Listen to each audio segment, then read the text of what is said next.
আসসালামু আলাইকুম। আচ্ছা, এমন কি কিছু হয়েছে আপনাদের সাথে যে আপনারা নতুন কিছু করতে শুরু করেন কিন্তু এটাকে শেষ করতে পারেন না? এমন হতে পারে যে কোনো একটা ইন্টারেস্টিং আইডিয়া নিয়ে কাজ করছেন, বাট মিড প্রজেক্টেই আপনি হচ্ছে যে অ্যাবান্ডন করে অন্য একটা জিনিসে সুইচ করেছেন। আপনার কাছে অন্য একটা ইম্পর্টেন্ট টাস্ক আসছে, আপনি আসলে ওটা কন্টিনিউ করতে পারেন নাই। তো দেখা যায় যে এরকম অনেকগুলো প্রজেক্ট এরকম মিড স্টেজে আমরা অ্যাবান্ডন করে ফেলি। কখনো কোনো কিছু শুরু করি বাট শেষ করতে পারি না। সো এই ইস্যুটা একটা বলা যেতে পারে অনেকের মধ্যেই কমন একটা প্যাটার্ন। তো একটা এটার একটা নামও আছে। এটাকে আসলে মেইনলি বলে শাইনি অবজেক্ট সিনড্রোম, যেটা আমি জানতাম না। তো আমি নিজের এই কমন ইস্যুটাকে বারবার সলভ করতে গিয়ে এই জিনিসটার সম্পর্কে জানতে পেরেছি। তো আমি আমি এই ব্যাপারে কি কি স্টেপস অবলম্বন করি যাতে হচ্ছে নিজেকে আসলে অ্যাটলিস্ট এখান থেকে যতটুকু লিমিট করা যায়, মানে এই সিনড্রোম থেকে নিজেকে যতটুকু হচ্ছে প্রোটেক্ট করা যায়। তো এটার জন্য আমি একটা 5 স্টেপের একটা সিস্টেম ফলো করার চেষ্টা করছি। আমি চাচ্ছি এই ভিডিওর মাধ্যমে আপনাদের সাথে এটা শেয়ার করতে।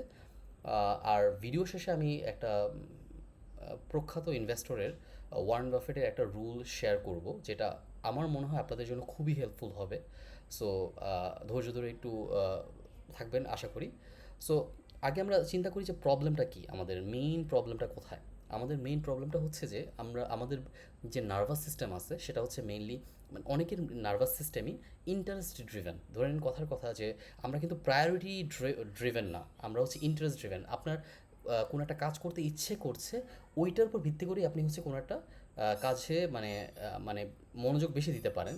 ফর এক্সাম্পল, যারা গেম খেলে দেখা যায় যে ঘন্টার পর ঘন্টা একটা সার্টেইন একটা টাস্কের মধ্যে সে হচ্ছে ফোকাস করতে পারতেছে, কিন্তু আলটিমেটলি দেখা যায় যে 2 পৃষ্ঠা বইও পড়তে পারতেছে না ওই মানুষটাই। সো এইটা আসলে আলটিমেটলি তার একটা ইন্টারেস্ট ড্রিভেনের ব্যাপার। আর আরেকটা ব্যাপার হচ্ছে যে আমাদের ব্রেইন অলওয়েজ নোভেলটি খোঁজে, নতুন কিছু করতে চায়, নতুন কোনো এক্সাইটিং কিছু করতে চায়। সো আমাদের ব্রেইনের একটা কেমিক্যাল আছে, সেটা হচ্ছে ডোপামিন।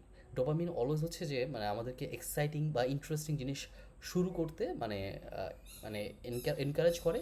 বাট এইটার একটা ক্যাচ হচ্ছে যে এইটা কখনো শেষ করতে আমাদেরকে মানে কোনো ধরনের মানে ওইরকম লেভেলের এক্সাইটমেন্ট দেয় না, যেটা আসলে হচ্ছে আলটিমেটলি মানে আমি যেটা বলতে চাচ্ছিলাম যে শুরু করতে যে পরিমাণ হচ্ছে ডোপামিন আমাদেরকে এনকারেজ করে, আমাদের শেষ করার ব্যাপারে কিন্তু ওই সেম এনথুজিয়াজমটা থাকে না।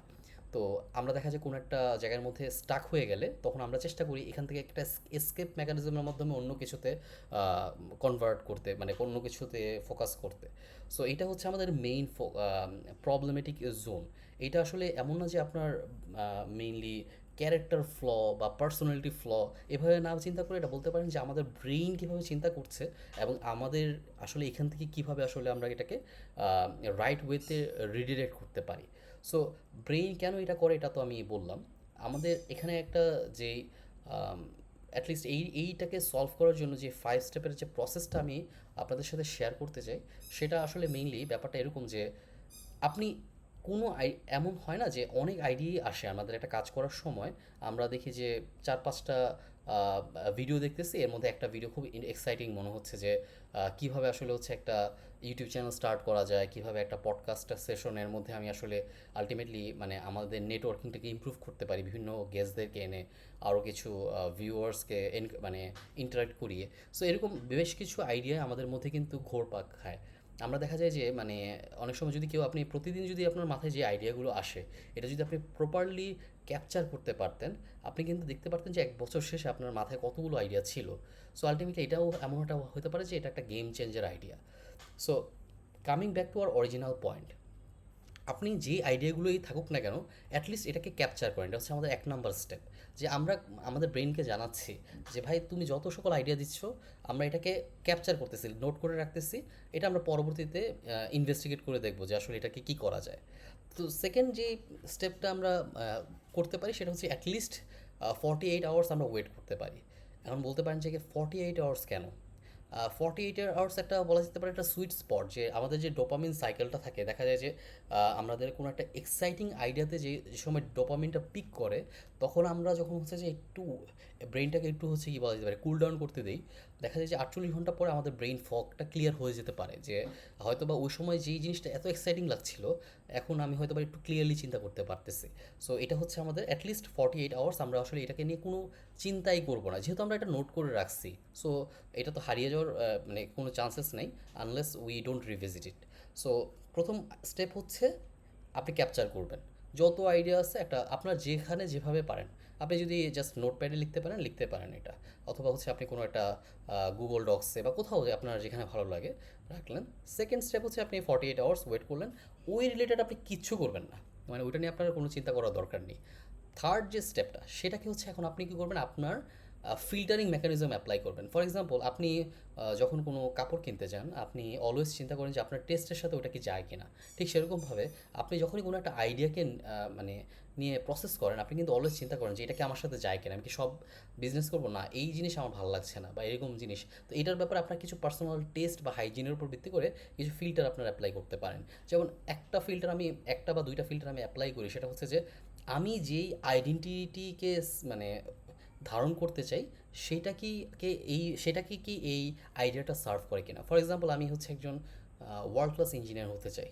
তো এখন যদি আলটিমেটলি বলা যেতে পারে যে এমন একটা আইডিয়া যেটা আসলে আলটিমেটলি বলা যেতে পারে যে কিভাবে আমরা হচ্ছে যে সে ইউটিউবের ভিডিও বানাতে পারি ভালো করে, এটা কিন্তু আসলে আলটিমেটলি ডিরেক্টলি সার্ভ করে না, হয়তো বা ইনডিরেক্টলি সার্ভ করতে পারে।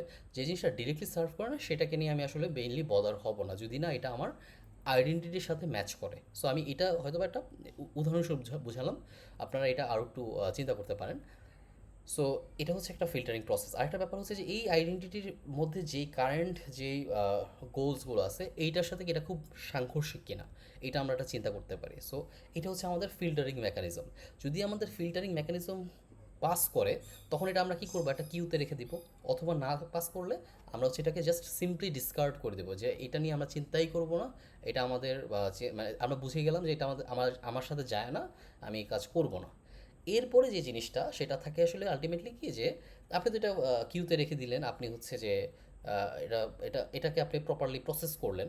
এখন যে জিনিসটা সেটা হচ্ছে যে আপনি করবেন এটা, তার মানে কিন্তু এটা আপনার একটা কি পাইপলাইনে আছে। আপনি কিন্তু রাইট নাও যে জিনিসটা করছেন সেটাকে আপনি হচ্ছে যে মানে আলটিমেটলি পজ করবেন না, বা এটাকে আপনি ইন্টারাপ্ট করবেন না। এটা হচ্ছে আরেকটা মানে লাস্ট স্টেপ আর কি। সো প্রথম স্টেপ ছিল কি, আমাদের হচ্ছে এটাকে ক্যাপচার করব। সেকেন্ড স্টেপ ছিল আমরা অ্যাটলিস্ট 48 আওয়ার্স ওয়েট করব। তৃতীয় স্টেপ যেটা সেটা হচ্ছে যে আমরা এটাকে কি করব, আমরা এটাকে আমাদের ফিল্টারিং প্রসেসের মাধ্যমে ইদার কিউতে এবং হচ্ছে কিউতেও রাখতে পারি অথবা ডিলিটে রাখতে পারি। এটা হচ্ছে চতুর্থ স্টেপটা। এরপরে যে জিনিসটা সেটা হচ্ছে যে আমরা যেই কিউ পাইপলাইনটা রাখছি, অলরেডি যে এনগেজ টাস্ক, সেটাকে আমরা ইন্টারাপ্ট করব না। সো এই হচ্ছে আমাদের 5 স্টেপ প্রসেস। লাস্টলি আমরা ভিডিওর শেষের দিকে চলে এসেছি। আমরা যেই ওয়ারেন বাফেটের একটা রুলের কথা বলেছিলাম ভিডিওর প্রথম দিকে, সেটা হচ্ছে যে ওয়ারেন বাফেট হচ্ছে একজন ওয়ার্ল্ড ক্লাস ইনভেস্টর। আপনারা অবশ্যই ওনার নাম হয়তো বা জেনে থাকবেন। তো ওনার একজন পার্সোনাল পাইলট বলতেছিলেন যে আপনি তো অনেক ভালো ইনভেস্টর, সরি, আপনি তো অনেক ভালো ইনভেস্টর, আপনি কি আমাকে কাইন্ডলি দেখাতে পারবেন যে আমি আসলে কীভাবে আসলে আমি লাইফের গোলগুলোকে ওরিয়েন্ট করে আপনার মতন সাকসেসফুল হতে পারি। তো উনি বললো যে আপনি জীবনে যা যা করতে চান যত অ্যাসপিরেশনাল, আপনি হচ্ছে একটা মানে একটা নোটপ্যাডে লেখেন। তো অ্যাটলিস্ট সবচেয়ে সবচেয়ে 25 মোস্ট ইন্টারেস্টিং আইডিয়া সে লিখলো নোটপ্যাডের মধ্যে। তার মধ্যে সে বললো যে যে 5টা হচ্ছে সবচেয়ে বেশি ইম্পর্ট্যান্ট, সেটাকে মানে ইম্পর্ট্যান্ট বলতে গেলে সবচেয়ে বেশি আপনার কাছে মনে হচ্ছে যে আপনি খুব এক্সাইটিং এবং ইন্টারেস্টিং এবং আপনার হচ্ছে ইম্পর্ট্যান্ট, সেটাকে আপনি সার্কেল করেন। তো বললেন যে এই 5টা তো আপনি সার্কেল করলেন, তো বাকি যে 20টাকে আপনি সার্কেল করতে পারেন নাই, সেগুলো থেকে হচ্ছে যে সেগুলোকে এমন না যে আপনি পরে করবেন, সেগুলোর আইডিয়াটাই হচ্ছে যে আপনি এগুলো থেকে সর্বোচ্চ দূরে দূরে থাকার চেষ্টা করবেন। কারণ কি এরাই হচ্ছে আপনার সবচেয়ে বড় মানে বলা যেতে পারে ডিস্ট্রাকশন ক্রিয়েটর আর কি। এরা প্রচুর পরিমাণে আপনাকে ডিস্ট্রাক্ট করবে, কারণ কি আপনি তো অলরেডি 5টা জিনিসে অলরেডি এনগেজ আছেন, মানে 5টা জিনিস এনগেজ থাকবেন এই কমিটমেন্ট করেছেন। সো আপনার 5টা জিনিস এখনও অলরেডি শেষ হয়নি, আর এর মধ্যে 20টা বারবার আপনাদের দিকে তাকিয়ে আছে, বলতেছে যে খুবই ইন্টারেস্টিং। সো এই জিনিসটা যেন না হয়, সেজন্য আসলে ultimately the main idea is যে এই 20টাকে আপনি কীভাবে হচ্ছে যে অ্যাভয়েড করতে পারেন, মানে অ্যাভয়েড অ্যাট অল কস্ট, এই হচ্ছে এই লিস্টের নাম। সো লাস্টলি আমি যে জিনিসটা বলতে চাই সেটা হচ্ছে যে আমাদের এখানে সবাই শুরু করতে পারে, মানে আমরা সবাই অনেক মানে অনেক কিছু করার চেষ্টাই করছি, মানে পৃথিবীতে যত মানুষ আছে তো জীবন ধারণের তাগিদে বা অ্যাসপিরেশনের কারণে অনেক কিছু শুরু করছে, বাট খুব কম মানুষই আছে যে তারা হচ্ছে যে মানে এক্সিকিউট করে এটাকে ফিনিশ করতে পারে। এবং এটাই হচ্ছে আলটিমেটলি দ্য সিক্রেট। এখানে মানে একটা কথা ছিল না কুংফু পান্ডাতে, যে there is no secret recipe. মানে আলটিমেটলি ব্যাপারটা হচ্ছে এইটাই, যে যে শুরু করে শেষ করতে পারে। শুরু করলাম কিন্তু আসলে মানে পজ করে ফেলে রাখলাম, ভালো লাগতেছে না, এটাই হচ্ছে আমাদের মেইন কালপ্রিট। আমরা এটাকে কীভাবে আসলে হচ্ছে যে রিফাইন করে ইমপ্রুভ করতে পারি, এটাই হচ্ছে আমাদের টার্গেট হওয়া উচিত। এবং আমি আসলে আপনাদেরকেও বলবো যে এই ব্যাপারটা আপনারা হচ্ছে যে একটু গভীরভাবে চিন্তা করে দেখেন যে এটা আসলে কি আপনাদের সাথে মানে আপনাদের চিন্তাভাবনার সাথে মিলে কিনা, এবং এটা আপনাদের কাছে মানে রিলেভেন্ট মনে হয় কিনা। এবং যদি মনে হয়ে থাকে তাহলে আপনারা আজকেই শুরু করতে পারেন এই প্রসেসটা, এবং হচ্ছে যে এলিমিনেট করতে পারেন আপনাদের যে ডিস্ট্রাকশনগুলো। সো আজকের ভিডিওটা একটু বড় হয়ে গেল। শেষে বলতে চাই যে আমি চেষ্টা করছি প্রতিদিনই আপনাদেরকে একটা নতুন আইডিয়া শেয়ার করতে, যেটা আসলে আমি এই এক্সপিরিয়েন্সের মধ্যে দিয়ে গিয়েছি। সো আমি চাইবো যে এমন জিনিস যেটা আসলে হচ্ছে আমার কাছে মনে হয় মেক সেন্স করে। সো আপনারা জানাবেন আপনাদের কাছে কেমন মনে হচ্ছে। ইনশাল্লাহ হচ্ছে যে আমি চেষ্টা করব আরও বেটার এবং এনগেজিং কন্টেন্ট আপনাদের সাথে শেয়ার করতে। সো টিল দেন, আল্লাহ হাফেজ। আমি আবারও ফিরে আসবো অন্য একটি আইডিয়া নিয়ে, ইনশাআল্লাহ।